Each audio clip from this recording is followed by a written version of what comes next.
Today, I slept with another man. Dan Jenkins stopped halfway to the refrigerator where he was pulling out a bottle of Michelob and looked at his beautiful 29-year-old wife, Caroline, to whom he had been married for a year and a half.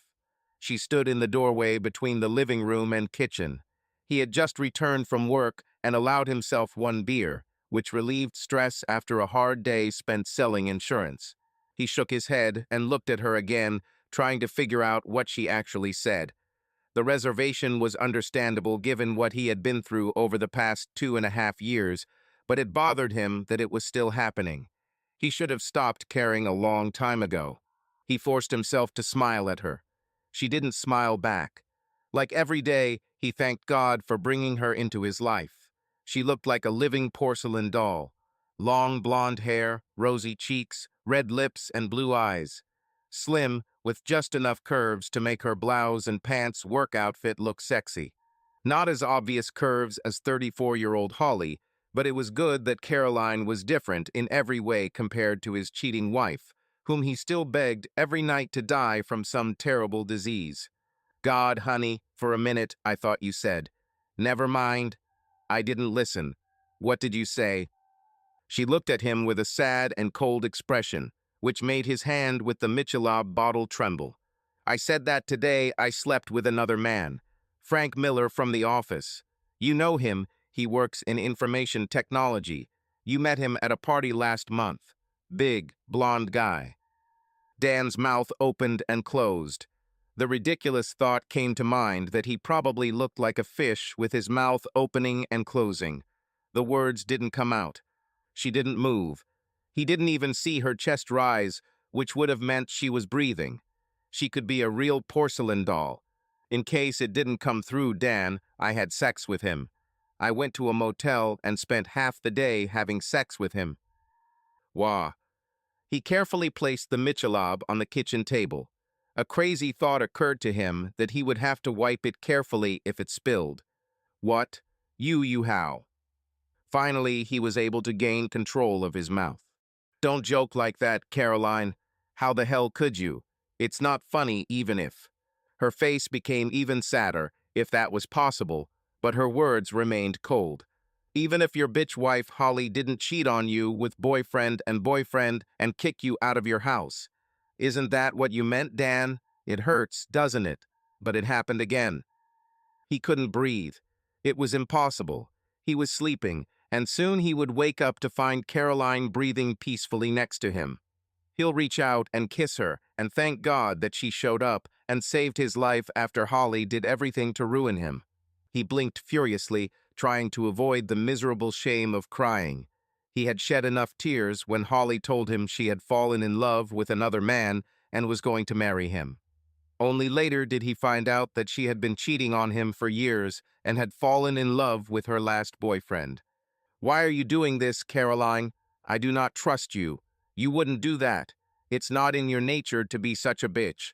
We've only been married a year and a half, but I know you better. She shook her head.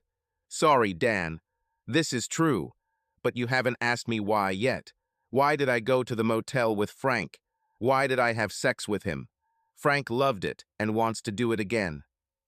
Dan leaned back against the kitchen table and felt the world spinning around him for a minute. He made it to a chair in the kitchen before falling. He thought she was joking, but the flat, cold words told him she was telling the truth. Why the hell was his only thought? Why again? Why with me? Finally, he was able to say the words. Okay, you nasty bitch, tell me. Why? Why did you do this to a man who loves you? I would give my life for you. Our children love you, have loved you since we started dating. I understand Holly. She was a miserable, cheating creature. But you, am I that bad in bed? For the first time since she began speaking, Caroline walked up to him, stopped less than a foot away, and reached out, touching his face tenderly. No, you're not bad in bed. I haven't been with many men, but from my own experience, you're pretty good. And Frank wasn't bigger than you, maybe a little wider, but I didn't measure you too. Dan, the reason I cheated on you and slept with Frank is because I need to get used to having sex with other men again. Although she spoke English, she could speak Chinese. He absolutely did not understand what she was saying. He covered his hand with hers. The feeling of his flesh against hers was the only thing that mattered in the world. What the hell does that mean? I'm filing for divorce, Dan. I'm leaving you today. Tonight, I'll pack my things, most of them, and go to my mom. And since we will not be together, and since I need to start a new life, I decided to sleep with another man. Oh, and I wanted to hurt you as much as possible, and I knew sleeping with Frank would hurt you the most. Deja vu was a real thing, he decided. It was the same feeling as the day he came to their old house, and Holly, with large breasts under a thin blouse, instead of greeting him with a kiss and a touch of her chest, told him that she had fallen in love with an old friend and wanted for him to leave that same night. She divorces him. But even Holly, the bitch that she is, didn't go out of her way to hurt him like her loving replacement, who he married to fill the hole in his heart Holly left, did. Now Caroline was tearing apart what was left of his heart, and the worst thing is, he still didn't understand why. He felt extremely tired. The words came out with difficulty. All he wanted was to go up and collapse. It's good that today was a weekday and the children were with Holly. He knew he should be angry and furious and want to kill the beautiful bitch standing in front of him, but it was as if Holly's first betrayal had robbed him of all his anger. All he has left is sadness. I think I know what to do. Perhaps it was an old friend you met again, or did you find some new guy and decide you made a mistake marrying a 37-year-old re-fiancé like me? Who are you in love with now? Into you. I have always loved you from the day you walked into my office. I never believed in love at first sight until this happened. He took her hand away from his face. Let me understand. You're in love with me, you were in love, and you're going to a motel to sleep with some bastard because you're going to divorce me and you want to hurt me. What is it about this picture that I don't understand? I love you, and I still do. I chose Frank because every girl at work says that he is a true lover and an expert in his field. I think I love you so much that just pushing buttons doesn't work anymore. He looked at her. It was hard enough to believe her words, to believe that she had opened her legs to another man, then to believe that she still loved him so much that she couldn't get pleasure. Something was wrong here. But, she said, I've decided that it doesn't matter. I'll have Frank or someone else over and over again, and eventually I'll stop loving you and react to them the same way I react to you. Maybe not as widely as with you, because I don't think I'll ever love someone the way I loved you again, but I can move on with my life. He grabbed her small, slender hands and pulled her down until she was kneeling in front of him and looking into his eyes. Caroline, for God's sake, explain. I don't understand. How can you love me, say that sex with you is the best, and still want to divorce me? I gave you over a year, Dan. I tried my best, but I can't take it anymore. I can't live with a cheater. He couldn't believe his ears and almost wanted to laugh and cry at the same time. She ruined their marriage by sleeping with another guy because she thought he was cheating. He wanted to grab her and shake some sense out of her beautiful, completely stupid head. Damn, do you think I cheated on you? Caroline, I haven't touched another woman since we met. I admit I had sex with a couple of women after Holly left me, but that ended on the day we met. There was never anyone else but you. How could someone tell you a lie about me? She took his hands off her and stood up. Now she was looking down on him, and even though he knew he was innocent, he felt like a piece of shit under someone's boot. I didn't say you were sleeping with someone, Dan. You're in love with another woman, and that's the same as cheating. You promised me at our wedding that you would love and cherish only me, and you lied. You were in love with someone else every minute of our marriage. He had a terrible feeling that he knew where this was going. Caroline was wrong, but how could he make her believe him? There is no one. She hit him in the face, and the shock of it was almost enough to knock him off his chair and onto the floor. Caroline was not a woman who hit people. Not with an open palm with the force of passion, with the force of anger. Don't you dare lie to me, Dan. Don't lie to me anymore. At least do me this favor of being honest with me. You ruined my life. You tricked me into marrying you. You made me love you. You probably ruined me for other men. But don't keep lying on top of all the crap you've already done to me. I don't love her anymore, Caroline. I don't. You have to believe me. No, you shouldn't. Do you know what you say in your sleep? No, well, that's what you say. You cried for her, begged her to come back to you. You called her name when you were inside me. You bastard. You know how much it hurt me. How many times did you have me with my eyes closed to imagine you were with her? She took a deep breath. All my friends, everyone, and my mother told me not to marry you. They said you were crushed by your divorce and Holly cheating on you. They said I was a rebound for you, that you were still in love with her, as shown by the fact that you fought like cats and dogs over everything. They said that you would either return to her if she so much as lifted a finger, or you would realize that you did not love me and leave for someone. Then again, when you calmed down, but I was stupid and told myself that my love could change you, heal you, bring you to me, and I was willing to wait for you to stop loving her. I waited over a year, Dan, but you still talk in your sleep, and I still see your face when her name is mentioned. Damn Caroline, she hurt me more than anyone has ever hurt me. She tore my heart out. She's the mother of my children. Of course, I still have feelings for her. We were married for over 10 years, but I don't love her. You have to believe me. No, I spent a year watching you, Dan, and you are a man who is in love with another woman. I did everything I could, but I lost, and she won. I hope one day you and her can get back together because I don't see you ever being happy with anyone else. She left the kitchen. He caught up with her at the entrance to what was their bedroom, and grabbed her shoulders from behind. You want me to get on my knees and beg? I'll do it. I'll do anything, Caroline. Everything. I should hate you for sleeping with another man, but I forgive you. What do you want? Do you want us to move to another city? What can I do? She twisted, and he lost his grip. You can let me go and leave me alone. Let me pack my things and leave. Our marriage was a mistake. He watched her leave, and all he could say was, "Don't go, don't go." After a while, he went down to the living room, took a bottle of Duors, poured himself a glass, and began to drink until he was completely drunk. He heard her leave the front door, but he didn't even try to get up.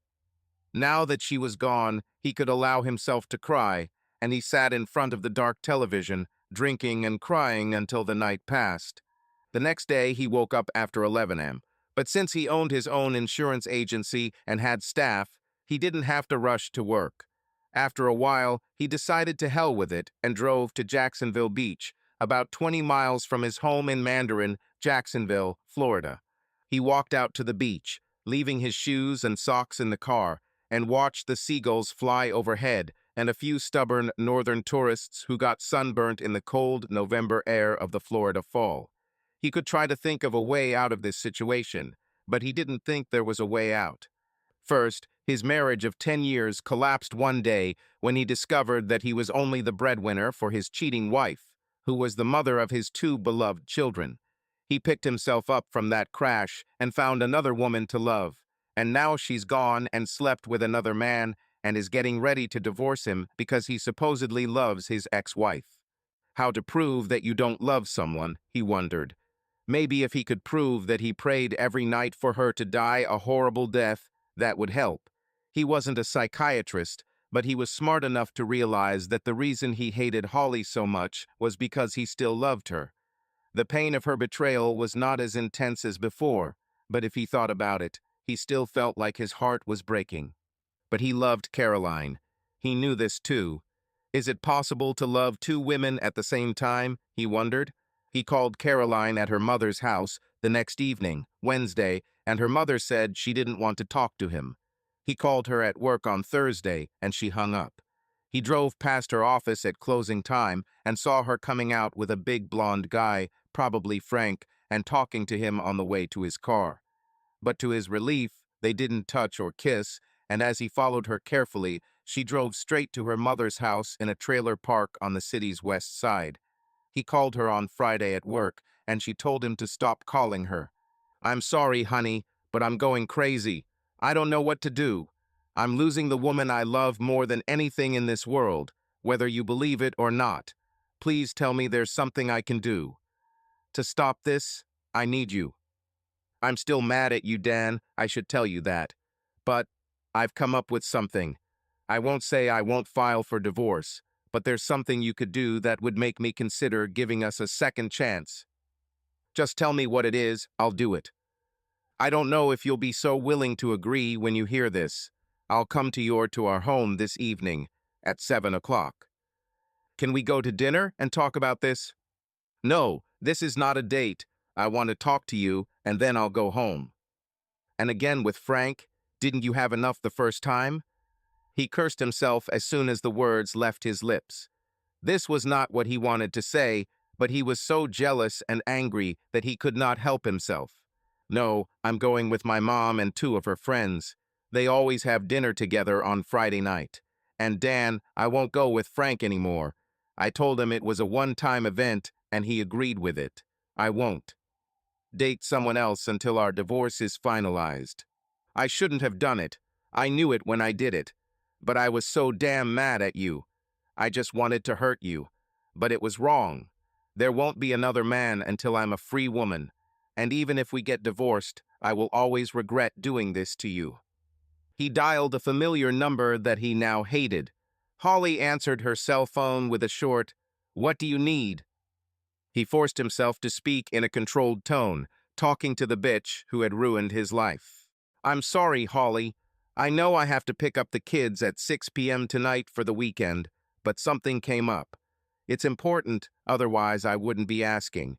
Do you mind if I pick up the kids tomorrow morning?" "Yes, I'm against it. Bill and I don't matter. What time do you want to pick them up?" "How about 9 a.m.? Okay, I'll get them ready. Thank you." She hung up without another word. He shook his head as he hung up. She almost acted like a normal person for a while. It was strange. In the first year after their separation, there was not a single decent word between them. It was a never-ending fight over who could hurt the other the most. Of course, he knew it was mostly his fault. She had their home, their children, and most of their friends. All he had was the pain and humiliation of being abandoned by an idiot who couldn't see it. But in almost a year since she had married this Bill he had never known, she almost seemed to be turning into a decent person. Of course, almost 6 months into it, she disappeared. It was Bill who dropped off and picked up the children for their court-mandated visits, Bill who he talked to. For some reason, she avoided him almost completely. But despite the changes, he was still as careful with her as he would with a poisonous snake. Even though Caroline said it wasn't a date, he made spaghetti carbonara from scratch because she loved it. And he bought a nice white Esti because she loved it too. He felt like a schoolboy getting ready for his first date. He vacuumed the living room and polished the kitchen counters. He wanted everything to be as good as possible. If this was the last time he would spend time with Caroline in their home, he wanted it to be as good as possible. At 7 p.m., he heard her 2005 Saturn pull into the driveway. He cooked the spaghetti and placed it on the dining table with wine, good dishes, and cutlery. He lit 2 candles at the ends of the table and took a deep breath of the scented air and prayed for a miracle. There was a knock on the door, and something he didn't even know was fragile shattered inside him at the sound. Strangers were knocking on the door, not a woman returning to talk to her husband after a short separation. He opened the door and eagerly absorbed her image. She was dressed in a casual blue sweater against the November chill and white pants that hugged her tightly. "Hi," he said, smiling as he searched her face for any clue as to why she was here. "Hi, Dan." She walked in and sniffed the air. Candles and carbonara. Didn't miss a single detail, huh? He shrugged and smiled. "Sorry, but I had to try. Even if it's not a date, would you like a glass of wine and some carbonara? Just 2 people eating and drinking wine. No strings attached." The small smile disappeared from her face, and she shook her head. "No, I won't stay. I came to talk, and then I'll leave. I don't think it will do any good, but I had to try. I don't want to divorce you. I don't want to try to forget you. But honestly, that being said, I don't think you can do what I'm about to ask you to do. Whatever it is, I'll do it. If you give us another chance. If I didn't love you the way I should have, I will. I'll spend the rest of my life making amends for the past year. I didn't know what I said in the dream, and honestly, I didn't know that I called her name in bed. But you can't just tear 10 years of love out of your life. Nobody can. She sat down on the sofa in the living room and looked at him. Oh, I know you love me, Dan. I never doubted it. I just know that you don't love me enough. Sooner or later our marriage will end while there are 3 in our bed and 2 women in your heart. Then the longer I wait to leave, the more it will hurt me, and I don't care about you either. I'm not doing you any favors. You'll either go back to Holly if she ever realizes what an idiot she's been, or you'll find someone new, someone untainted by your memories of your life with Holly, and you can love her without any reservations. You are so wrong. Perhaps, but that's how I feel, and there's only one way I could believe that you might be able to get over her and start a life with me. Anything you want, just say it and I'll do it. She looked into his eyes and said, then go to her and forgive her. Forgive her and sincerely tell her that you forgive her, and then come back and convince me that you have let go of all the hatred and pain you feel for her. Then I will think about it, about coming back to you. He looked at her, stunned. Of all the things that could have come from her lips, this was the most unexpected. He found it difficult to formulate the words, but he heard himself say, of course, I'll call her and talk to her. It won't be easy, but I want you to face her and tell her that you forgive her for cheating on you, for sleeping with other men, for taking your house and children and breaking your heart. And that's not it has to be just words. I'll know when you come back to me if you just say it. You have to change your heart, Dan, or we'll never have a chance. He just stared at her until she stood up and walked past him, opened the door, and walked out of his life. He stood there for probably 10 minutes before he went into the kitchen and started eating the carbonara without tasting it. He had to forgive the woman who slept with other men while she was married to him before meeting the man she fell in love with. He had to forgive the woman who threw away 10 years of intimate and cozy nights for a new life with a stranger. He had to forgive the woman who ruined his life and never even explained to him why he wasn't good enough for her, leaving him wondering every night what was wrong with him, that all that love couldn't keep her. What was wrong? What was missing from him? Why didn't Caroline just ask him to fly by flapping his wings? He would have just as much chance of doing one as doing the other. He struggled with it all weekend, taking 7-year-old Bob and almost 9-year-old Becky to the movies and bowling because they had just discovered the game thanks to Bill's love of bowling. He winced when they first started talking about Holly's new husband and his hobbies. But kids are good judges of character, and this guy really seemed to like them, so he could put up with Bill-inspired hobbies. And he struggled with it for the next week after the kids went home. He couldn't bring himself to dial Holly's number, and when he went to pick up the kids that Saturday, he couldn't even look her in the eye or say a word. The week turned into 2 weeks, and he saw the children again, even though a court order required her to only allow him to see them every other weekend. He wasn't sure why she suddenly started acting almost human, but all the decent things she had done seemed to have happened since she had met and married this Bill. Both children asked him both weekends where Caroline was. She won their hearts, and a shadow hung over both weekends when he told them they had a little fight, and she was living with her mom for a while. They insisted on calling her, and when she agreed to talk to them, they both cried but seemed to enjoy talking to her. Although they said she was willing to talk to him, he refused. He couldn't talk to her while her unfulfilled demand hung between them like an unexploded mine. A month and a day passed when he sat outside her office in downtown Jacksonville and saw her leave with blonde Frank, who escorted her to the car. He watched as the tall man leaned down to kiss her on the lips and caress one breast, hidden from his colleagues coming out from behind. Dan saw her turn her face away so Frank's lips touched her cheek, but she allowed him to touch her breasts for a moment before pulling away. Another small death occurred within him as he looked at this scene. He had no doubt that she had been honest with him and had not slept with Frank again. But Frank was pursuing her, it was obvious, and gradually he was asserting his rights. By the time the divorce is finalized, she will easily fall into his bed. 5 weeks after their last conversation in their home, a man came to Dan's insurance agency office at 10 a.m. with an official package. After he handed it to Dan and said, "You have been handed it," he turned around and walked away. Dan picked up the bag and told his staff he was leaving for the rest of the day. Instead of getting drunk, he found himself driving to Jacksonville Beach. He walked the entire length of the beach from Jacksonville Beach to Neptune and Atlantic and back, probably over 10 miles over the next 7 hours. A cold wind was blowing from the Atlantic, and he was wearing only a light jacket, but it didn't matter. By 6 p.m. it was almost dark, and he stopped to watch the stars appear from behind the clouds. Standing in the cold wind, smelling the approaching rain from the ocean, he thought that the beach was a better psychiatrist than any $100 an hour professional. What he struggled with for weeks, he resolved in a day on the sands. His cheeks and eyes were damp from the dew, moisture from the approaching rain, and the tears that had been streaming down his face all day. He felt like his clothes must be bloody because he had ripped out his heart and guts walking up and down the beach. But now he knew what he had to do. And although this would be the most difficult and terrible thing in his life, he knew that it was necessary. He stopped in front of the house that was once his and walked to the door. Although he was bitter about knocking on the door of the house he had bought and paid the mortgage for 10 years and put his hard work into, he knocked. The door was opened by a dark-haired man in trousers and a green shirt.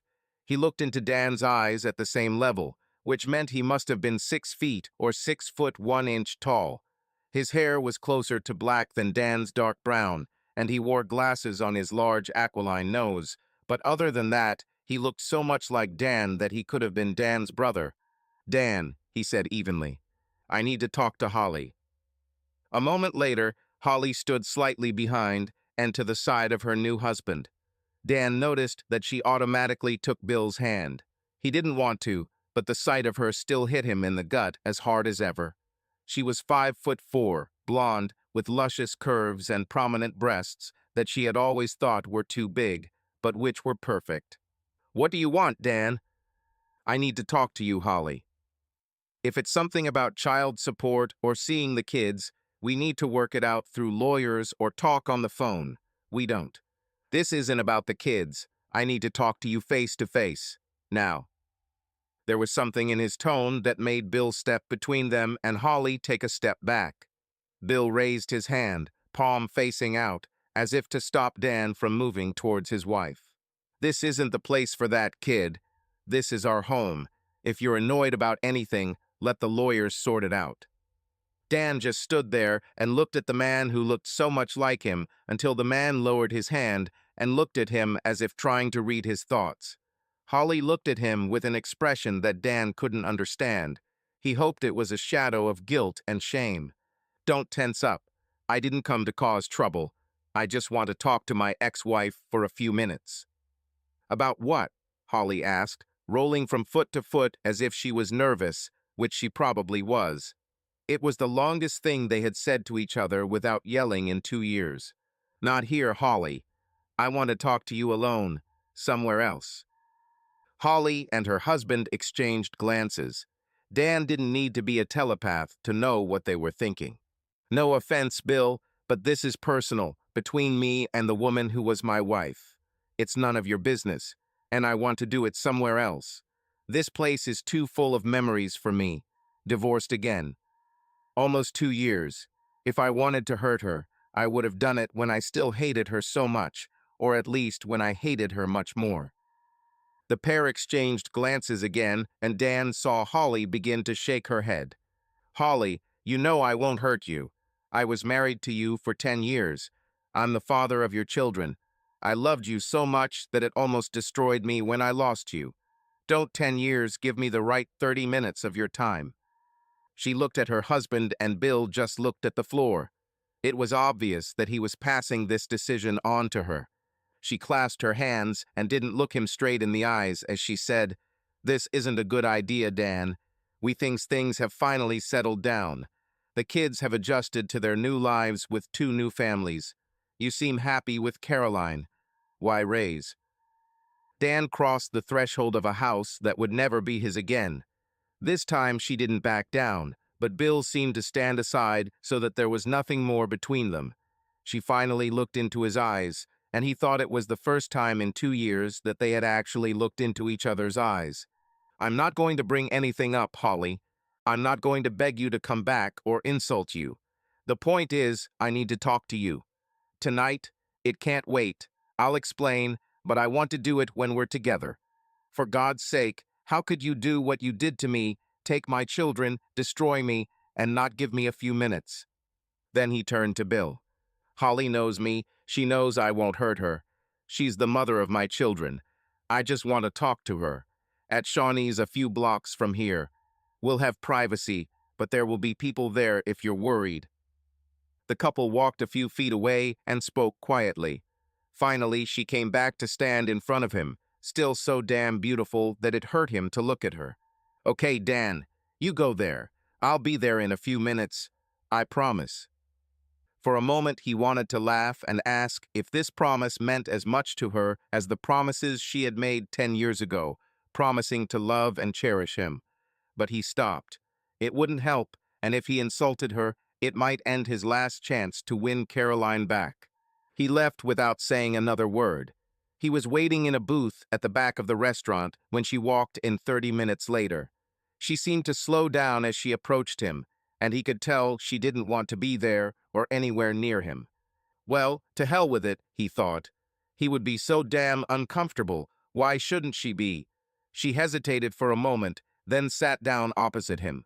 There was no one around them within a radius of 4 booths. It was already 7:30 p.m. on a cold November evening.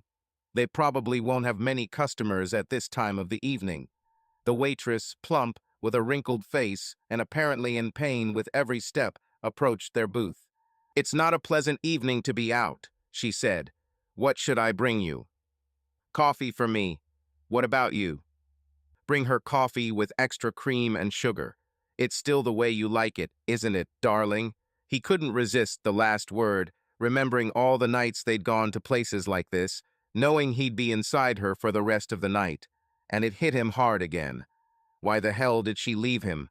A flash of irritation crossed her face, but was almost immediately replaced by sadness, and damn, weren't there tears in her eyes?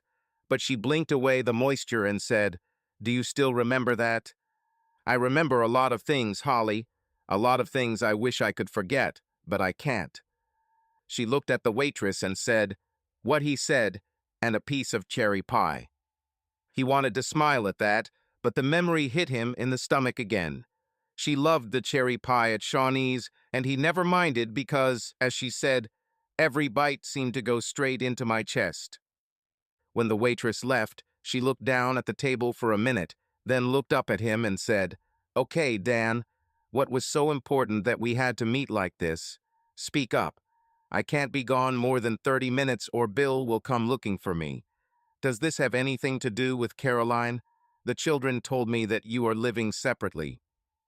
He didn't realize he was going to say it until he heard her, and then himself. She left me. I was served with divorce papers today. She might just be a great actress, but he thought Holly really looked sad. Oh my God, Dan, I'm so sorry. The kids really love her, and they said you seem really strong. What happened? When he didn't answer, she said, Dan, I'm really sorry, but what does this have to do with me? Why was it so urgent that we had to meet? You're the reason she left. She just looked at him as if she didn't understand his words. What? How? She doesn't think we. She said I still love you and that our marriage is a sham. This is madness. No, he said slowly, finally looking into her eyes and letting his barrier fall. She's right. I just wasn't honest enough to admit it. She shook her head as if refusing to accept the truth and slowly said, Do you still love me? You should have known that. You can't hate someone as much as I hate you if you don't love them that much. And I still love you, just as much as the day I found out that you're sleeping with that bastard. He took a deep breath. He needed to say this before his nerves gave way and he ran away. I don't want to love you. I want to love Caroline. But you still sit in my heart, making no room for another woman. I want you to leave my heart. I want to be free. The sadness on her face only grew stronger as his words sunk in. She told me what I had to do to save our marriage, and that's why I'm here. What? Why? I've come to forgive you, Holly. She looked at him as if he were speaking some foreign language. What? I came to forgive you. She looked like she wanted to say something, but the words wouldn't come. I know what you did, but I'm tired of hating you and loving you. You betrayed me, ruined my life, and threw away my love like yesterday's trash. I want to think that you are a monster, a creature, a complete bitch, but I know it is not so. I thought for a long time today, I remembered. You love children too much to be a complete monster. I never thought that you were completely evil. That's why you hurt me so much. If you were just a bad bitch, and I would have made a terrible mistake by marrying you, I could get over this.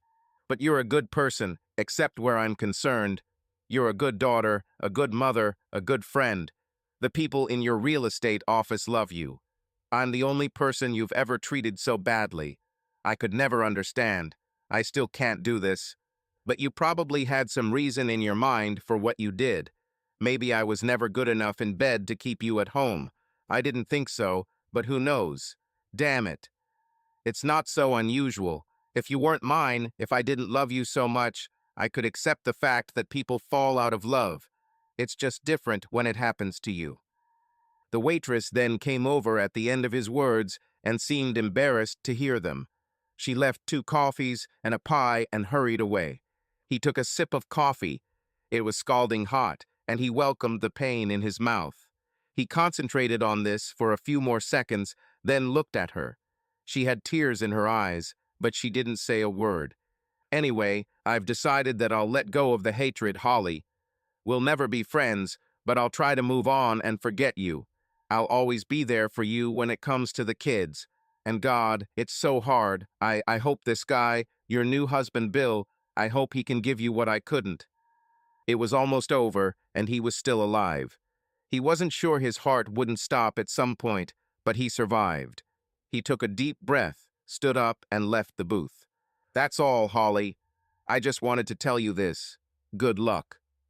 Before he could leave, she put her hand on his, and it stopped him, as if he had been electrocuted. It was the first touch they had shared in almost 2 years. Sit down, Dan. He was torn. Part of him wanted to run from her like the plague, and the other half wanted to pounce on her and tear her clothes.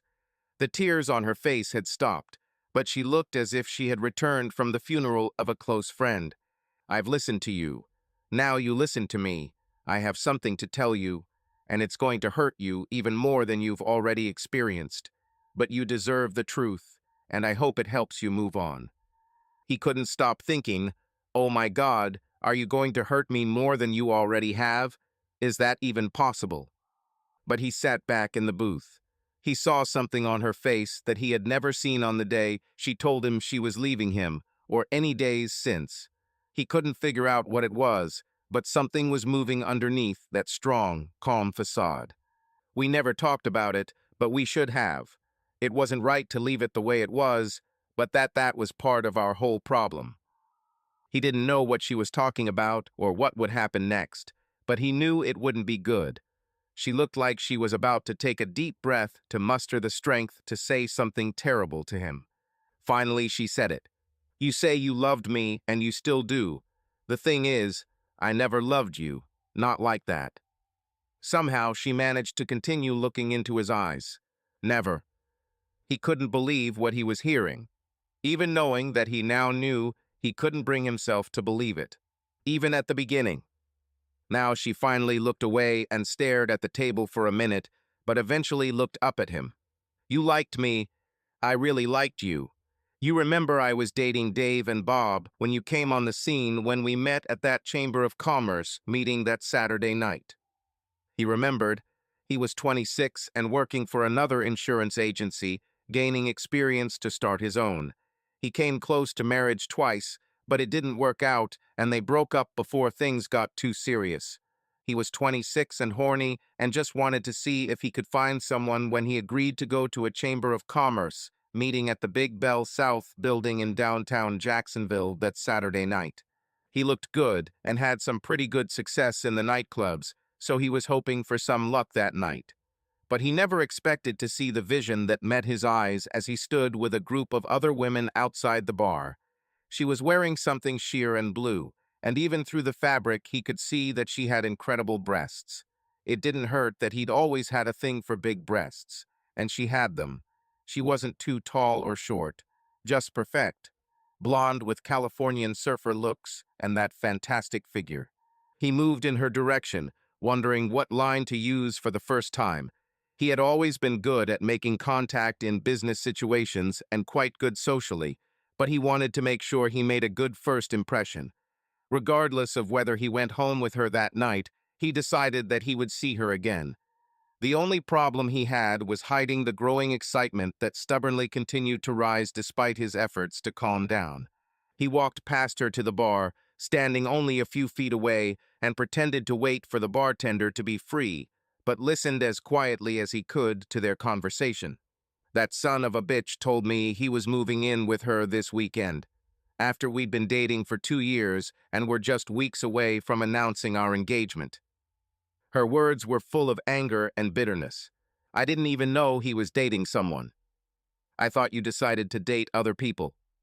It was only 'cause I thought he was starting to get scared of being walked down the aisle too quickly, and I wanted to give him a little space before I hooked him, she said with a short laugh. I dated Bob Henry, at Regional Life, and I still see him sometimes, but Dave never told me he was dating that bitch. Not until this Monday when he dropped that damn bomb on me. It was brutal. Damn thing. There were so many people there that Dan thought he was eavesdropping unnoticed, and now he moved further along the bar that took up the entire side of the room. Finally, he caught the attention of the bartender, one of those students who moonlight at such events. The guy came over and asked, "What are you going to drink, sir?" Dan pulled out a $50 bill and handed it to the guy. "She's yours if you tell me or find out what the blonde in blue with big breasts is drinking." The guy looked along the bar, then smiled. "Great taste, man. If I wasn't working, I'd be trying to fuck her myself. I didn't serve her, but let me ask a few guys." He came back a minute later and said, "A rum and coke and one cherry." Howie said he heard her say she wished she had more of those cherries, but they all go straight down her ass. Dan grinned and gave him another $20, telling him what he wanted to order.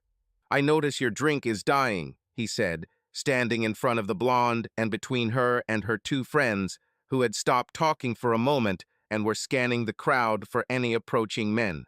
She looked at him in surprise for a moment and then saw the drink he was holding out to her. There was a blank expression on her face, and then a slow, adorable smile appeared on her face. A dozen cherries floated in the dark liquid. "Sorry, but I decided to find out what you drink, and one of the bartenders told me that you like cherries, but they all go up your ass." The smile faltered. She was clearly trying to restrain herself. "Sorry to say this, and I don't mean to get too personal, but with an ass like that, you could eat a whole bushel of these cherries and it wouldn't hurt. You went to all this trouble and research just to buy me a drink? Why am I worth all this effort?" He handed her the drink, and after a short pause, she reached out to take it, their fingers touching as he handed her the glass. "Please tell me you're not one of those gorgeous women who constantly demands to have their ego stroked. You should know that you are the most beautiful woman in this place.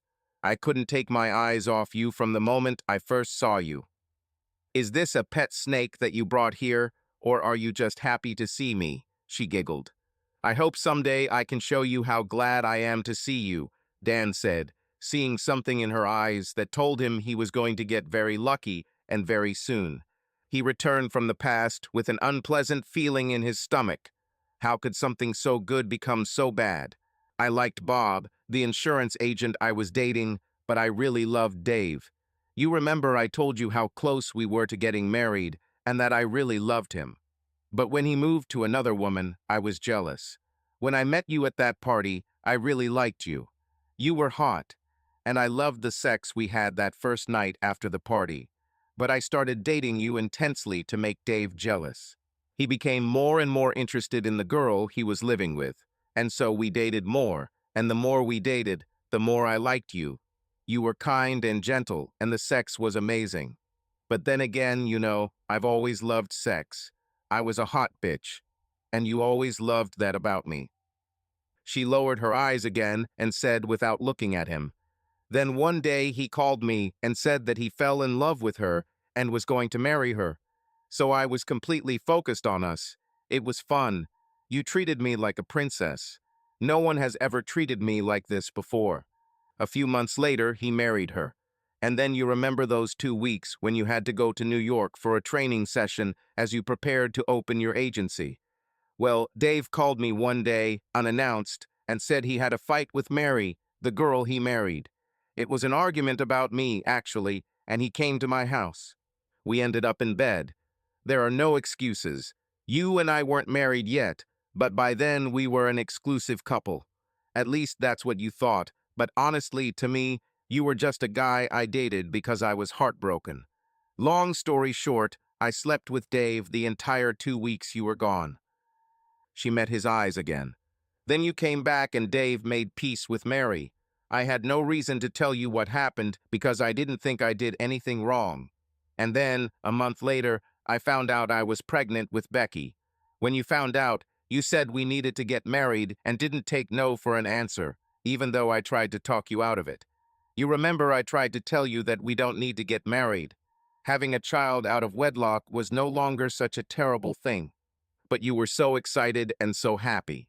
And Dave was with Mary, and he told me that what we had was just an affair, that Mary was the woman he was going to spend the rest of his life with. I didn't have a man I loved, and I could say that you love me and love the idea of having a child and starting a family.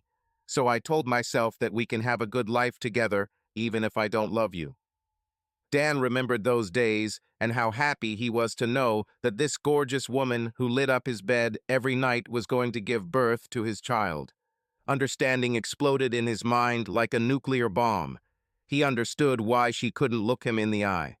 Don't tell me. Don't you dare tell me that. When she raised her eyes, they were filled with tears. Yes, I checked her after she was born. I never told you. I also checked on Dave. He didn't want to, but I told him I would sue him and demand child support for the next 18 years if he refused.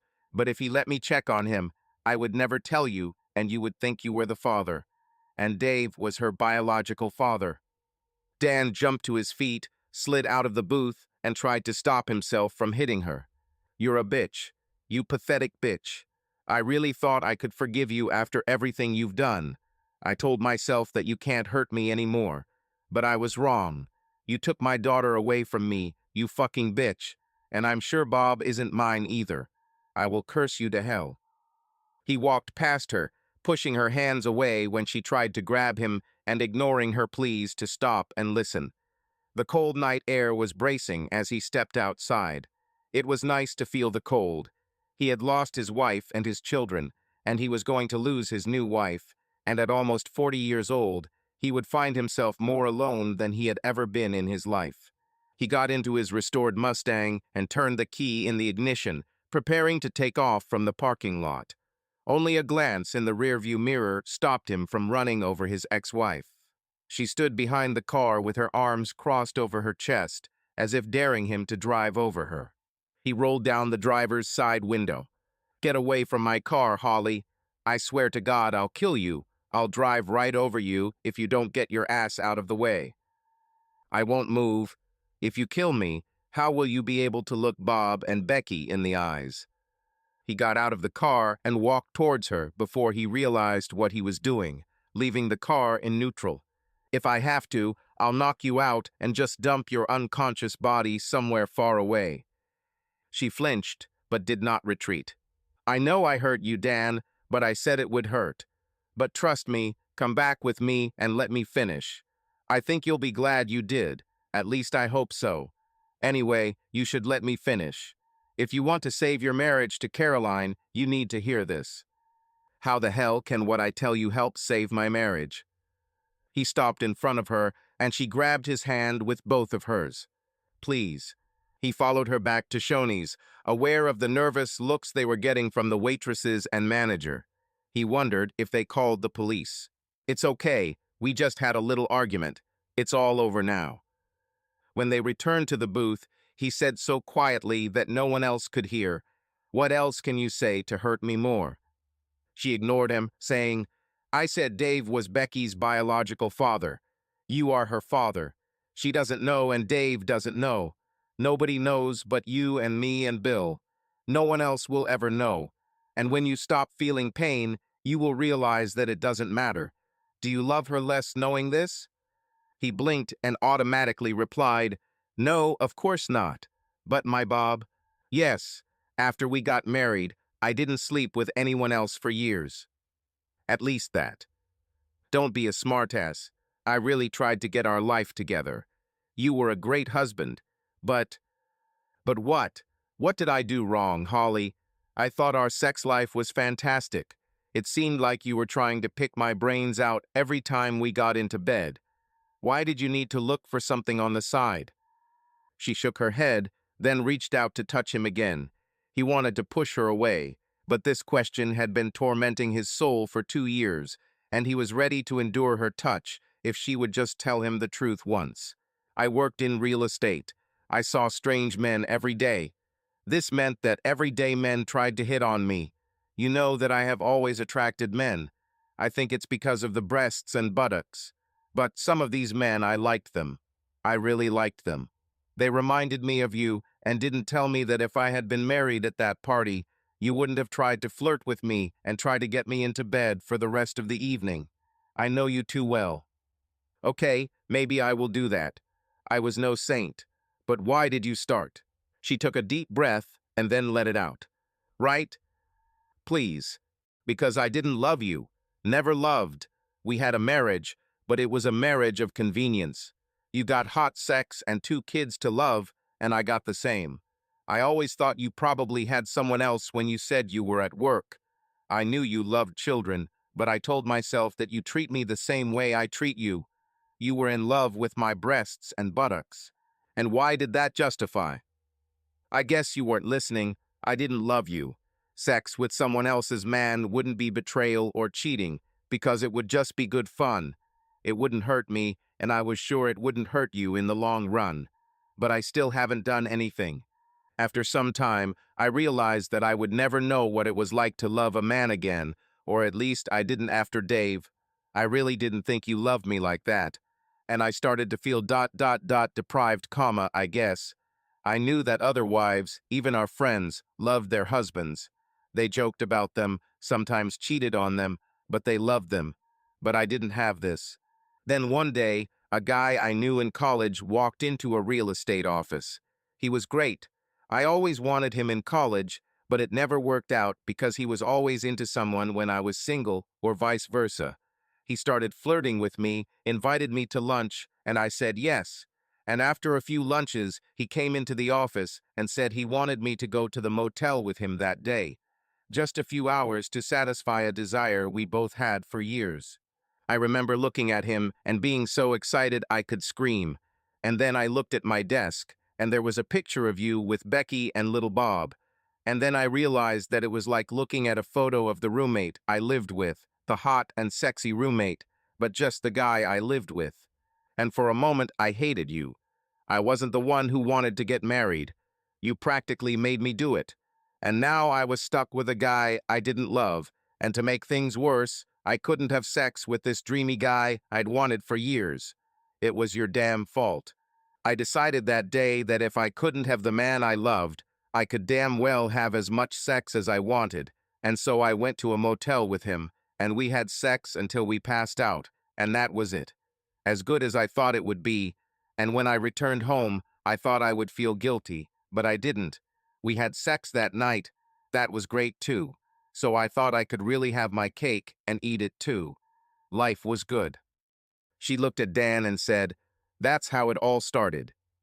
He tried to comprehend her words and realized that he partially understood, although he did not like it. But it didn't bother you at all these years of lies. Oh, sure, over time it started to bother me. I knew I was lying to you, and I thought your pride would be hurt, if nothing else, if you found out I was cheating. I knew I was being selfish. I knew I was betraying you. I knew this from day one. But I knew that you loved children, and if we separated, you would lose them. And I tried never to deprive you of sex. We had a pretty good sex life, didn't we? So it was convenient being married to you. And I told myself that there are probably millions of marriages like this, where people have a good life together, but are looking for excitement on the side. And what happened? What I should have expected, Dan. As long as these were one-time relationships, it was not difficult to leave these guys. And I was careful. Condoms, and I chose guys who I thought weren't hunters. But then I started liking some of these guys, and it turned into a long-term relationship. And I started to have feelings for some of them. Finally, I met Sam, and we were together for almost a year before I realized I loved him. Loved him the way I loved Dave years before. And I didn't want to live without him and without love in my life. I knew you would find out sooner or later. I decided that the kindest thing I could do was tell you that I met someone else and get a divorce. I never wanted you to know about all the cheating I've done before. She fell silent, and he could only look at her, trying to understand what she was telling him. "Who are you?" he finally said. "How did I live with someone for 10 years and have no idea who she was?" "Because I'm a good actress, and you loved me and didn't want to see that I didn't feel the same. But I needed to feel it deep inside. I needed something. Missing. Is not it? Finally, I told myself that leaving would allow you to find someone who could love you." He shook his head. "You were such a good actress, and I loved you so much. I never guessed." She lowered her head onto the table, and he couldn't believe it, but she was crying. "Oh God, I didn't want to hear that. I told myself that you should have felt it. I never thought that you didn't have the slightest idea." He finally just shook his head in amazement and stood up. She answered his questions. He didn't have to like the answers, but she did. She grabbed his hand again. "Please stay a little longer." How the hell could this get worse? After you left, I moved into a house with Sam and everything was fine for a few months. But he didn't really need children, although he said it was normal. I knew this, and the passion between us cooled down.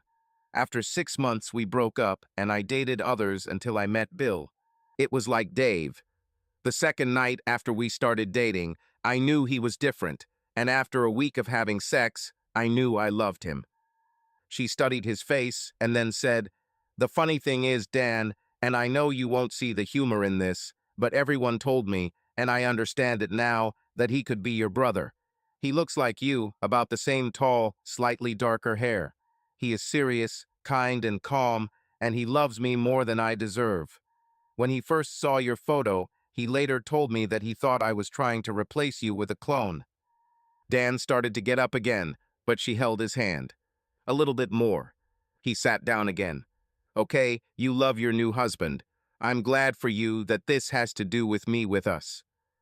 "Wait a few more minutes." "Well, I fell in love with Bill, but I knew I had to tell him about us, about you and me, and what happened. I didn't want to tell him. I didn't want him to know what a liar and bitch I was. But he had heard some stories about me from his friends, and I knew he would learn the rest in time. I was terrified that he would think that I would cheat on him. I knew I had to be honest with him. The night I told him I didn't have children at home, they were with my parents. I was terrified that he would hear my story and leave me. But I told him everything. While I was talking, I looked at his face and my heart sank. I saw what he was thinking. When I finished, he just sat there and looked at me for a long, long time. Finally, he said, "I would kill you if you did this to me. How could you? And how can I trust you?" I sat there and tried to find the answer to this question and finally told him the truth. That I never loved you, not even for a minute, but I love him. I love him. I didn't try not to love you, I just never did. After I said that, he just looked at me for a few minutes. Then he stood up and said, "I need to get away from you for a while and think about this. I call you." I didn't hear from him for a week, and I died inside. I knew he would never return. And then one day he appeared on the doorstep. He kissed me and said that he had thought about it for a long time and decided to leave. But I couldn't, he said. I'm already in love with you. I understand how Dan could love you so much and for so long because I love you just the same. I think we are brothers not only in appearance. He then said that if we are going to stay together, I need to stop tormenting you about the kids. Do you remember a year ago, I suddenly stopped doing these stupid things and let you take them whenever you wanted, no matter how bad you talked about me or told them about me? It was Bill. He said, I've already hurt you enough. I couldn't take your children away from you. She fell silent, and they both sat playing with the spoons. Dan drank his cooling coffee and tried to understand what he was feeling. And when he came back, he asked me how I would feel if he pretended to love me and had affairs. It killed me, and he said, try to put yourself in your shoes. And for the first time, I realized what I did to you. I stopped looking at it only from my side and started thinking about what you must have felt, what you went through. I haven't talked to you for 6 months. Bill did all the things with the kids. I know you must have thought I was a real bitch, but the truth is, I couldn't look at you and know what I did to you. If I said a word, I would start crying and wouldn't be able to stop. I started having panic attacks, and the doctor recommended Valium. I walked around like a zombie for 3 months, and Bill was by my side. If it weren't for him, I think I would have cut my wrists. I didn't think it was possible to feel such pain and guilt and live. The truth is, I know you never deserved this, Dan. It was my fault, my selfishness. I should never have married you, and after I did, the first time I started cheating, I should have asked you for a divorce. It would be much kinder that way. I told you all this so that you understand the truth. You never had the wife you thought you had. You never had the love you thought you had. It was all a lie, or an illusion, or a dream. It wasn't real. I'd say you've wasted 10 years of your life, but you have Becky and Bob. They are real, and they love you. If you ignore everything I said, remember this. I am their mother, and I know their hearts. They love you more than anything in the world, including me, I think. You may hate me for what I did, but remember, I gave you these too. It sounds like you finally found a woman who truly loves you. Don't leave her for someone for something that never existed. He just sat there when she finished speaking. He could hear conversations in the kitchen far away, and outside, the sound of a lone car driving through the night. It felt like he was a million miles away from everything, and he was trying to figure out what he was feeling. It was the worst night of his life, worse than when Holly said she loved another man and was leaving him. Worse, because now he knew that there was never a love to lose. He was just ... comfortable . And yet, he looked at those beautiful features that had been the center of his life for so long and tried to understand what had changed. It was like one of those optical illusions where a beautiful woman's face turns into a skull. She was still Holly. She was still the beautiful woman he'd won over with rum and cokes and cherries when she wore that blue dress. And yet, somehow she wasn't. He realized that it was like waking up from a dream. He could see the woman in front of him and remember the love and sex they shared, or at least he thought they did. But somehow the spell was broken. Her confession should have shattered him, should have destroyed the last shred of his manhood. But he realized that this did not happen. He was still the man he always was. He loved this woman, enjoyed her body, and had 2 children with her.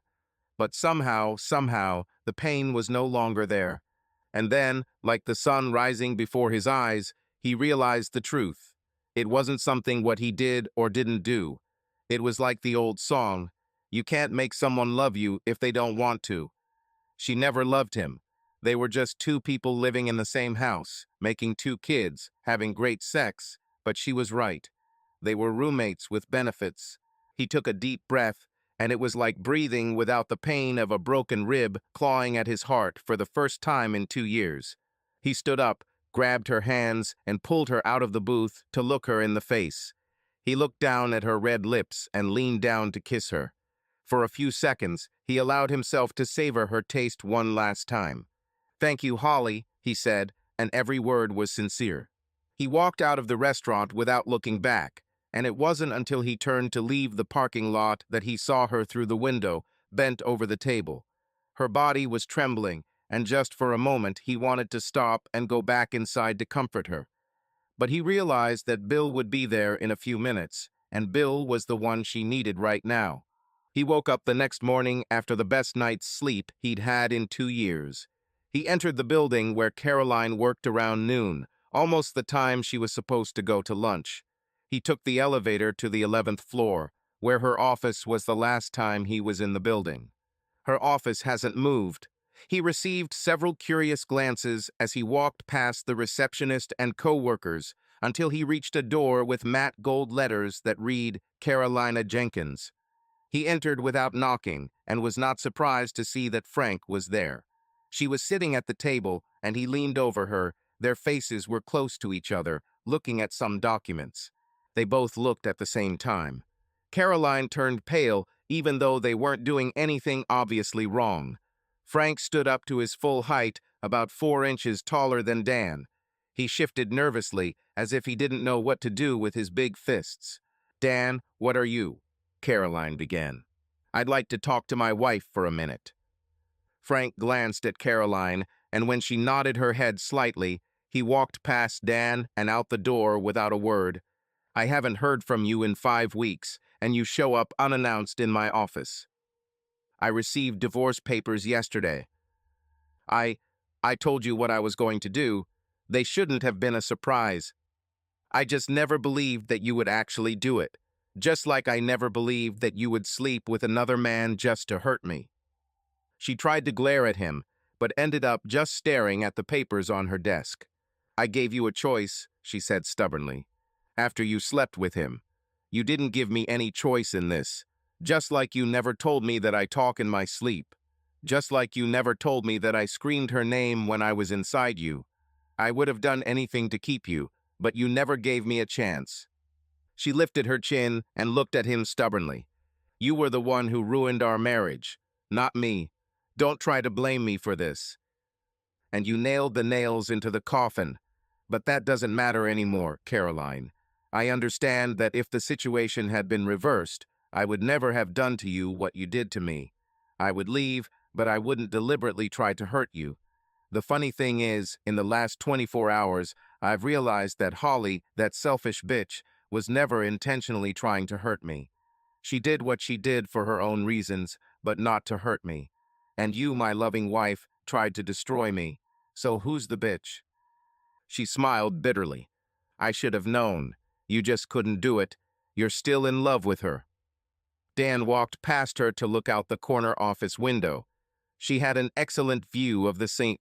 John's River, like a ribbon of shimmering mercury meandering below.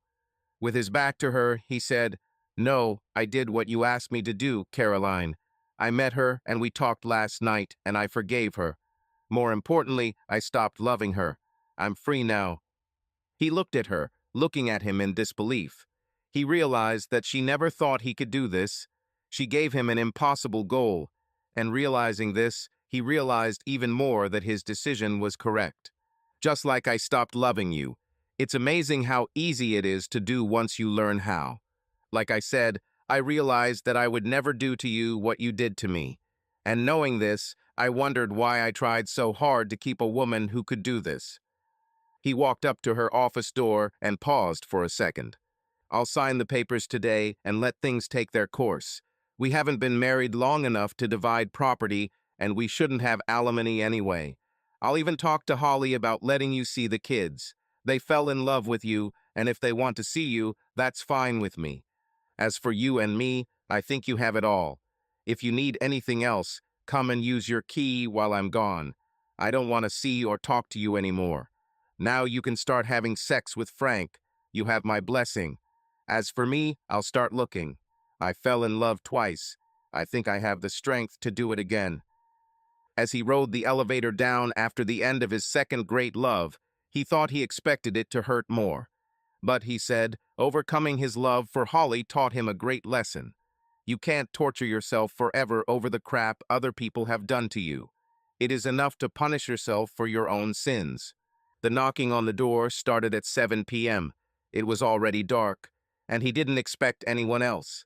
So he let her knock until he heard the key click in the lock and remembered that he hadn't changed the locks.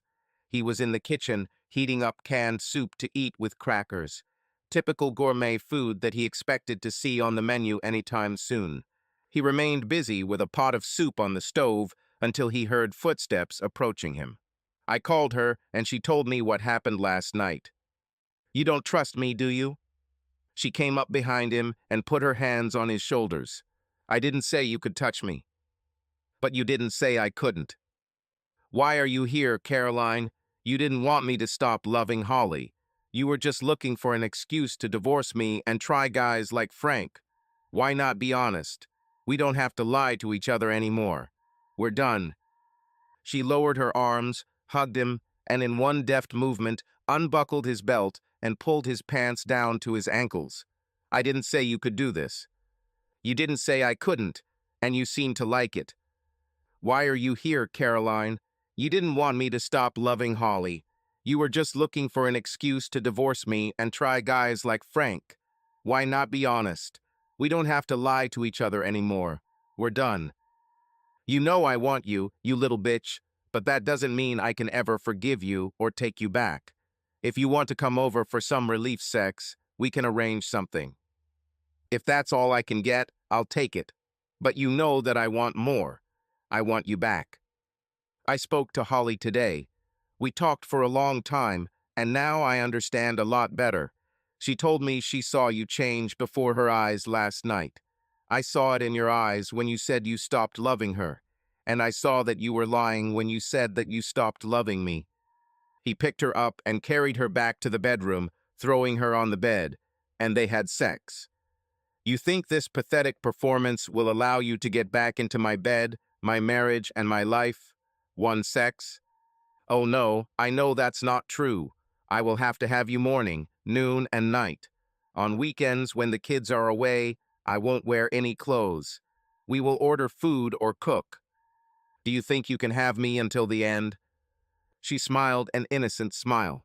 He pulled her towards him and kissed her. You know you hurt me a lot.